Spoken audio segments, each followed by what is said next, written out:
So, ladies and gentlemen, most of you may not have seen this, but actually, this last Monday was actually the 25th anniversary of the Exxon Valdez oil spill up in Prince William Sound in Alaska. At the time, it was the biggest oil spill in our nation's history. Since then, the BP Gulf oil disaster has topped that, but 11 million gallons of oil were spilled up in Prince William Sound, and the consequences were tragic and gigantic. According to the group Oceana, quote, 1,300 miles of Alaska's coastline were hit by the spill. As a result, as many as 2,800 sea otters, 300 harbor seals, 900 bald eagles, and hundreds of thousands of seabirds died in the days following the disaster. End quote. That is a lot.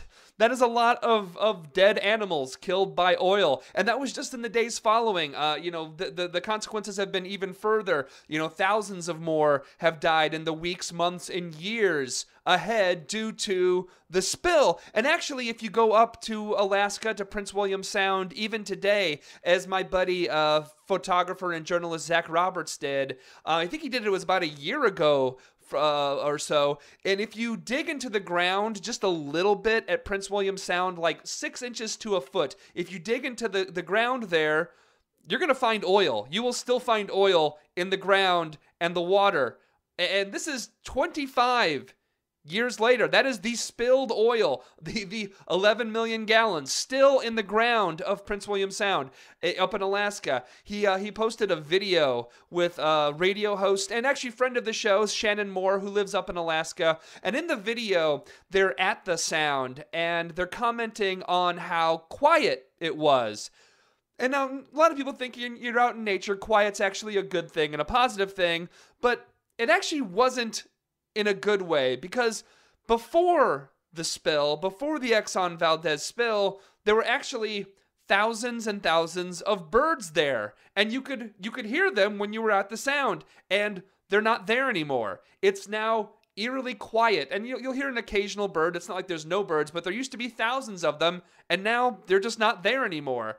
But by the way, I wanted to let you know this. President President Barack Obama. Sorry, I get those both confused sometimes. President Barack Obama, his administration has actually opened up more of Alaska to oil drilling. I know it's confusing.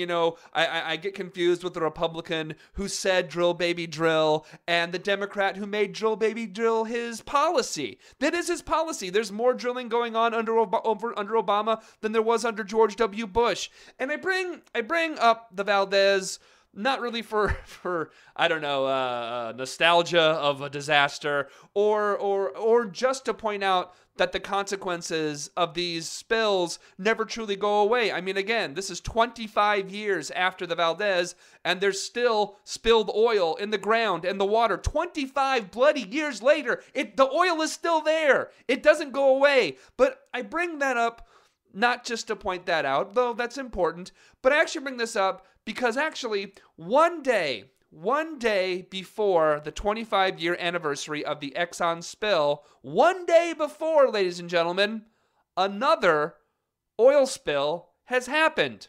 You probably didn't hear about it. It wasn't as big as the Exxon Valdez. It certainly is not getting a ton of media coverage here in the U.S., but it's a sizable spill nonetheless. So one day before the anniversary, this last Sunday in the Gulf of Mexico, in Galveston Bay in Texas, a oil ship has dumped, at least at the time that I'm recording this, at least 170,000 gallons of oil into Galveston Bay in Texas. Reading from the Associated Press, quote, a barge carrying about 900,000 gallons of the heavy oil collided with a ship Saturday in the busy Houston Ship Channel, spilling as much as a fifth of its cargo into one of the world's busiest waterways for moving petrochemicals, according to the Coast Guard, end quote.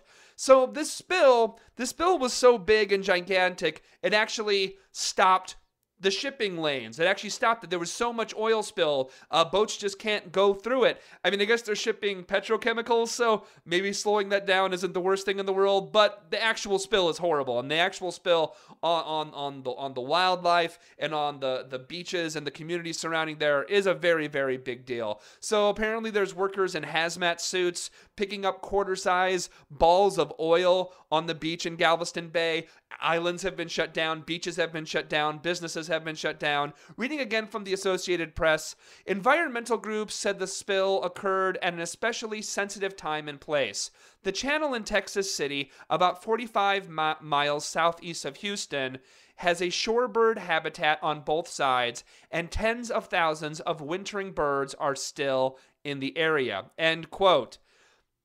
So that's bad. That's really, really bad. What's worse, again, it's coming at a time where those birds are about to traditionally migrate and leave. Apparently the area attracts somewhere between 50 and 70,000 shorebirds a year. Richard Gibbons, who's the conservation director at the Houston Audubon Society, said, quote, "The timing really couldn't be much worse since we're approaching the peak shorebird migration season," end quote.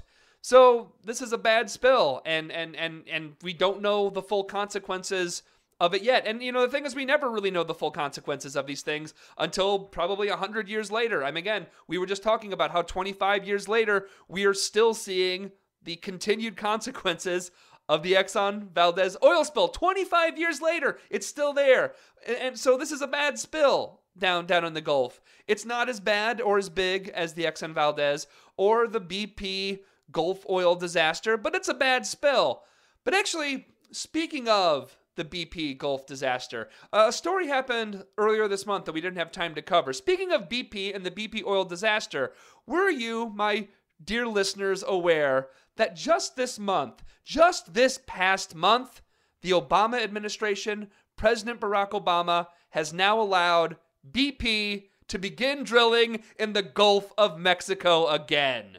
Doesn't that make you feel good? Doesn't that make you feel great that a multinational dirty energy corporation like BP, after spilling 100 million gallons of oil into the Gulf of Mexico, destroying wildlife, destroying businesses, 100 million just a short while later, can get back to their jobs, to their business like nothing happened at all. Their business of helping destroy the climate.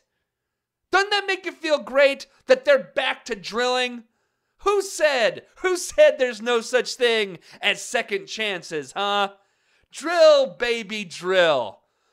That's our president, folks. President Barack Obama is the drill, baby, drill president. We'll be right back.